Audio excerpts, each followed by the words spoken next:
제가 어떻게 이렇게 브런치를 합격하게 됐는지 또 이 사례들을 좀 모아놨거든요. 혹시 몰라서 나중에 이걸 글로 쓸 일이 있겠다라고 제가 기록으로 모아놨어요. 이게 되게 큰 도움이 이렇게 될 줄은 몰랐는데 제 실패 사례를 처음 보여드리면 브런치 담당자들이 매일 이 글을 많이 볼 거잖아요. 그러니까 제가 봤을 때 이렇게 줄글로 긴 글이고 어떤 사람인지 정 명확히 알 수 없는 글일 것 같아요. 이거 보면 저는 18년 차 직장인입니다.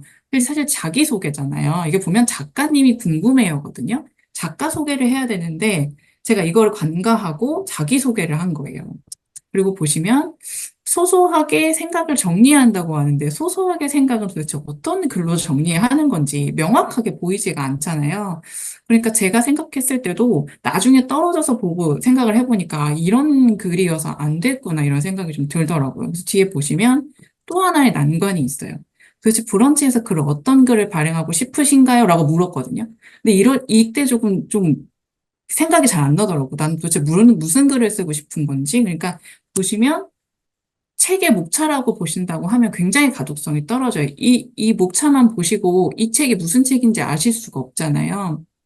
18년 차 직장인, 뭐 소소하게 투자하는 일상, 어떤 그 목적으로 이 글을 쓰는지가 보이지가 않았던 거죠. 그래서 제가 이 책을 쓰면, 제가 따라하면 브런치 그 책을 쓰면서도 느낀 거는, 아, 명확하게 어떤 글을 쓰고 싶어야 되는지 본인이 생각을 하고 있어야 되겠다. 그렇지 않으면 이렇게 중구난방으로 내 소개를 해버리고, 글도 명확하게 보이지가 않는구나. 그런 생각이 들었어요. 이걸 진짜 마지막에 아는 거거든요. 제가 합격하고 나서.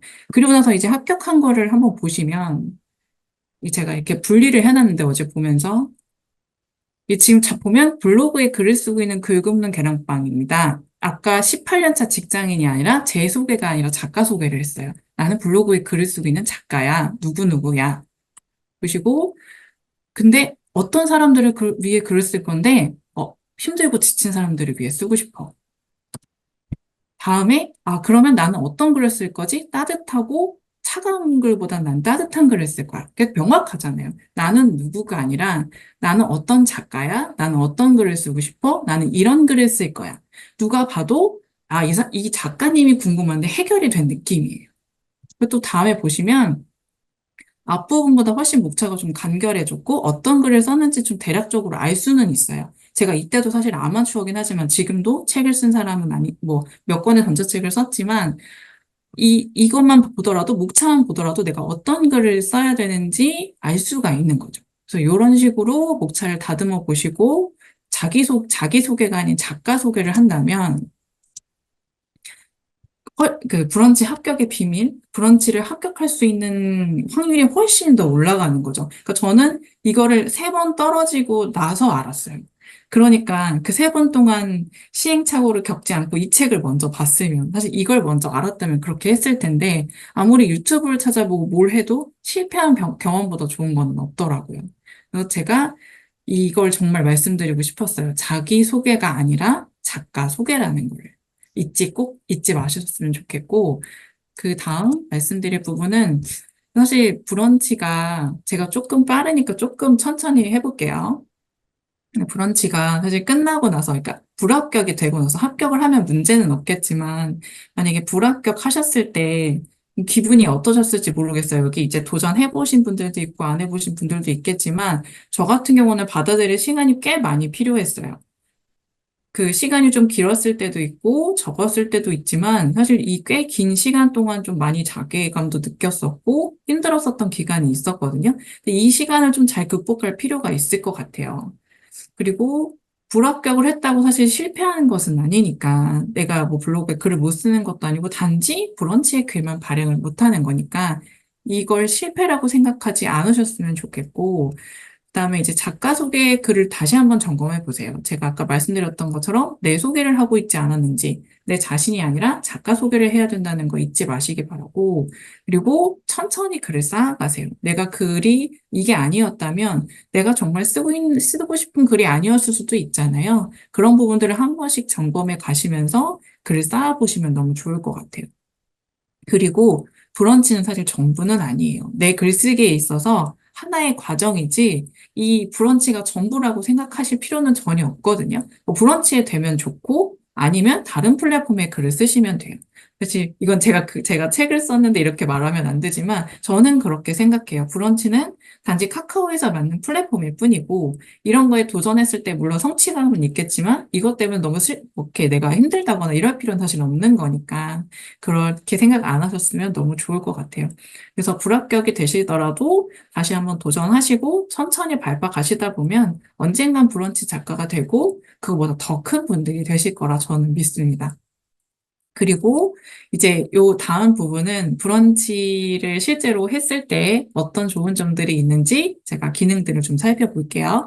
요새 추가된 기능인데 이 응원하기라는 게 사실은 없었어요. 그러니까 그 브런치도 그러니까 지금 블로그는 네이버 애드포스트를 운영을 하고 있잖아요. 근데 브런치는 이 작가 후원이라고 해서 이 작가가 굉장히 마음에 드는 글을 썼어. 그러면 내가 후원을 할 수가 있어요. 그리고 30만 원까지 후원을 할 수 있고, 근데 이제 후원 금액을 전부 받지는 않고 제 어느 정도 수수료를 뗐던 것 같아요. 정확히는 제가 기억은 안 나는데, 저도 한번 받아봤었는데, 그래서 어느 정도 많이 후원을 받을수록 사실은 좋겠죠. 그리고 사람들에게 와닿을 수 있는 공감되는 글을 쓰는 게 가장 좋은 방법일 것 같아요. 응원을 받는다는 거.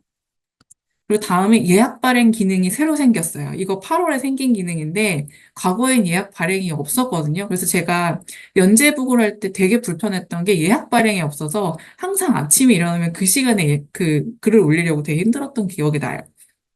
근데 예약 기능이 생겨서 굉장히 편해졌어요. PC에서도 모바일에서도 둘 다 가능하시고요.